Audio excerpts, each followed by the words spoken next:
Good morning, YouTube. Thank you for watching my channel. And if you haven't subscribed yet, please hit that like and subscribe button. It really helps me out. I'm trying to reach 500 subscribers and on the way there. So if you could help me out, hit that button. And this video is going to be on the RSV4, the 2020 RSV4 1100 Factory. And I know you see the XSR right behind it, and we'll talk about that in just a minute. But this video is about the RSV4, and specifically to answer a couple questions about the RSV4. And more specifically, a guy named Sport Bike Mike. If you have never seen his channel, check out his channel, Sport Bike Mike. He's got some really cool videos. He's got an awesome Triumph on there. And he made a video just recently, maybe a week or so ago. And he was talking about how he is contemplating getting the RSV4 or the Panigale V4S. And he's unsure. And he made some comments about this bike. And kind of negative on why he is kind of steering away from this bike, and so I'm gonna talk about that in just a minute. But hey, if you haven't hit that like and subscribe button on my channel, please hit it. Trying to get up to 500 subscribers, so help me out, hit that button, and also check out other videos. And I have some videos coming out pretty soon. Specifically tomorrow I'll be filming something on the XSR 900. We're taking it up to the mountains. But anyway, let's get to it. So Sport Bike Mike had mentioned that he's a little bit leery about getting this bike for a couple of reasons. Number one, I guess he doesn't have a dealership close by, so if there's a problem, he would have to trailer it there, and for any service, things like that. And I'm going to address that in just a second. I think he mentioned that the closest dealership to him is Savannah, Georgia. Coincidentally, that's where I bought this bike from, Savannah, Georgia, and it's about the same distance from me to Savannah as it is from his house to Savannah. I think he lives in maybe Georgia.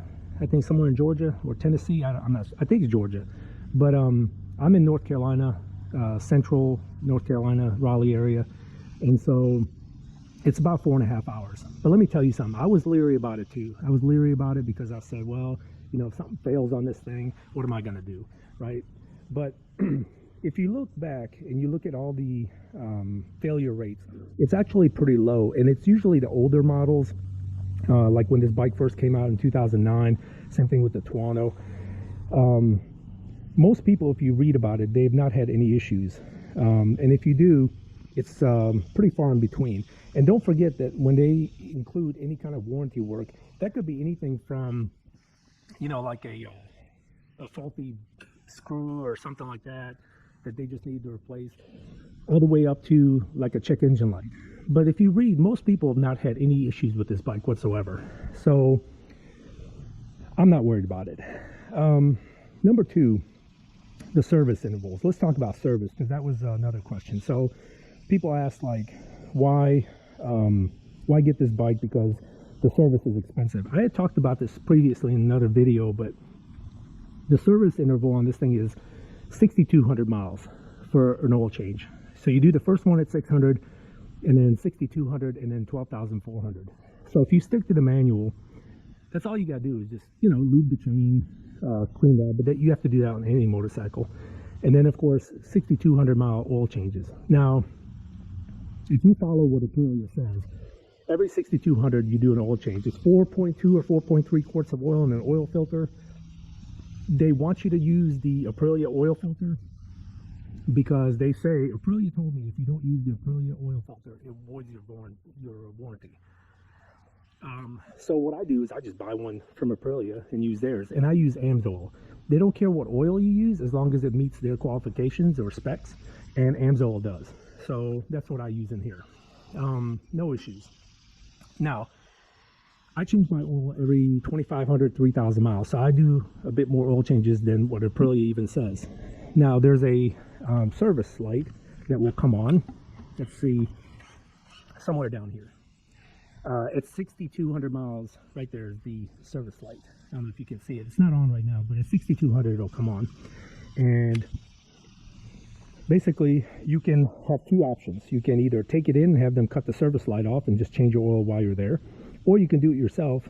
You can't shut the service light off, but if you don't mind that being on, you don't have to go to the dealer. You can just change your own oil, but the service light will be on. So that's up to you. If you want to take it that far, Me personally, I probably won't. I'll probably just ride with the service light on. I know that it's been serviced, and Aprilia said nothing will happen. It won't go into limp mode or anything like that. The only thing that will happen is that little yellow wrench light will be on. So you just gotta ask yourself, does it bother you, or can you live with the wrench light on? I can live with the wrench light on until $12,400 when it's due for a valve check.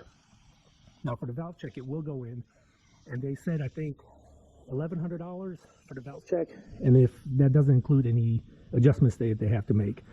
But I've also read on forums that if you don't track this bike and you don't like just dog the piss out of it, it will be in spec. So you can probably get away with $1,100. If you do one on an R1, I think it's $900 Yamaha charges for that, at least around here. It might be different elsewhere, but around here I was told the R1 is $900 for an valve check. So it's a little bit more, but not terribly more. It's not like twice as much or anything like that. And that's about it. This thing really doesn't need any service. So let's get to another point of why buy this bike. So Sport Bike Mike, I'm telling you, you need to get this bike. And the reason being is, if you get this bike, you get the Akrapovic exhaust. You do not get this on the Panigale. And I talked about this in my previous video. I made a mistake on the price, but I wasn't far off. The full system, and that doesn't include the tune, the flash tune that you have to do on the Ducati, and all that. But the exhaust is $5,500. I think it's $3,800 for just the canister. And I was told mixed statements about it, but some people said you still have to, it'll start a check engine light, and some people said it won't if you just do the canister. But even then, you're paying about the same price as this bike, but you're not getting a canister. So now you're talking another $3,800 and possibly a flash to get the computer to shut the check engine light off. So now you're talking, between this and Ducati, just this part, you're talking another $3,800. Is the Ducati great? Yes, absolutely. Would you be unhappy with it? No, you would not. But in the long run, you're getting an awesome exhaust pipe to go with it. So that's a very expensive part that you don't have to spend money on. Now you still get the electronic suspension, you still get the Ducati winglets. Me personally, I like these winglets better. So that's just my personal opinion. Other than that, this bike is phenomenal. I would highly recommend it. And Sport Bike Mike, specifically for you, I strongly recommend you get this bike. You will not be disappointed. I think you're gonna really love it. If I had to choose again between this and the Panigale, I would still go with this one. Just simply because of the exhaust. I mean, that's just by itself, I would choose this bike over that one. Not only that, but I kind of like the looks of this one better. That's a personal preference. I love the Ducati. I think the Panigale is a phenomenal machine. It's a beautiful machine. But me personally, I just like this one better. But that's my personal opinion. So, you know, everyone will disagree. And then some people ask me, the biggest thing is, what about this and the RR version? Is it worth getting the factory and paying, you know, $10,000 more? I'm going to tell you no. But here's the catch.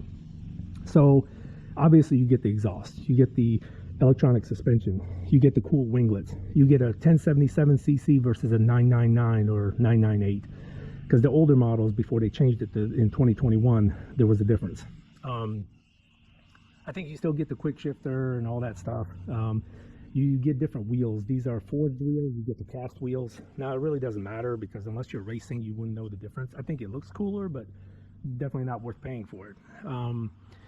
I like the winglets. I like the way they look. I like the fact that it came with an exhaust. It comes with the Öhlins suspension versus the Sachs suspension. I think it's Sachs. You get the cool color graphics. I like the graphics on this one much better than the RR version. But that's about it. So is it worth it? No. Winglets are cool, but they're $850 a piece. Not worth the money. It looks cool, but not worth it. The wheels, again, I just talked about that. The electronic suspension. Now here's the tricky part. So I don't know about you guys, but I never messed with the suspension on any of my bikes.